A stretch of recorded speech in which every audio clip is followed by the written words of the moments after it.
आशा की किरण। અને ભગવાનના ભક્તો યાદ રાખજો, જેને કોઈ પણ આધ્યાત્મિકતામાં સફળતા પ્રાપ્ત કરી હોય તોય ભલે, અને તમારા ભૌતિકવાદમાં સફળતા પ્રાપ્ત કરી હોય તોય ભલે, તમે તમારામાં ધ્યાન દેજો, બીજામાંથી વૃત્તિઓ પાછી વાળજો.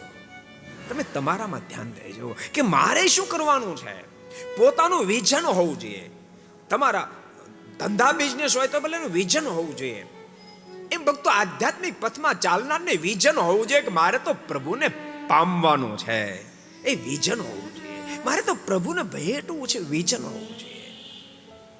તમે જોજો દુનિયામાં પહેલા આમ ન કર્યું, પહેલા આમ ન કર્યું, એ માણસ કોઈ દી ભૌતિકવાદમાં પણ સફળતા પ્રાપ્ત ન કરી શકતો હોય તો આધ્યાત્મિક પથમાં તો સફળતા પ્રાપ્ત કરી જ ક્યાંથી શકે, કરી જ ક્યાંથી શકે. બીજાની ટીકા ટિપ્પણી કરનારો જીવનમાં સફળ થતો નથી, કારણ કે ઠાકોરજીને આપેલી જે શક્તિ છે એ શક્તિ છે, એમાં તમે 50% શક્તિ, 60%, 70%, અમુક તો 90% શક્તિ એ નેગેટિવમાં વાપરી નાખે છે. બીજાની વાત અને ચર્ચામાં વાપરી નાખે, એની પાસે 10% શક્તિ વધી. હવે ક્યાંથી સફળ થાય કોજી?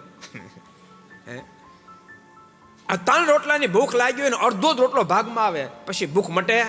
સમનારા શાંતિભાઈ, મટે? ક્યાંથી મટે કોજી? એને બદલે 3 રોટલાની ભૂખ હોય, 3 રોટલા પોતાને મળી જાય તો અમીન ઓટકર આવી જાય ને. એમ ઠાકોરજીને આપેલી તમામ શક્તિને ભગવાનના ભક્તો તમે પોઝિટિવ યુઝ કરો, તમારા વિઝનમાં વાપરો, તમારા વિઝનમાં વાપરો. को पसंद आया हो तो लाइक करें और शेयर करना मत भूलिए. सब्सक्राइब करें सरदार कथा चैनल को और बेल आइकॉन पर क्लिक करना मत भूलिए लेटेस्ट वीडियो सबसे पहले पाने के लिए.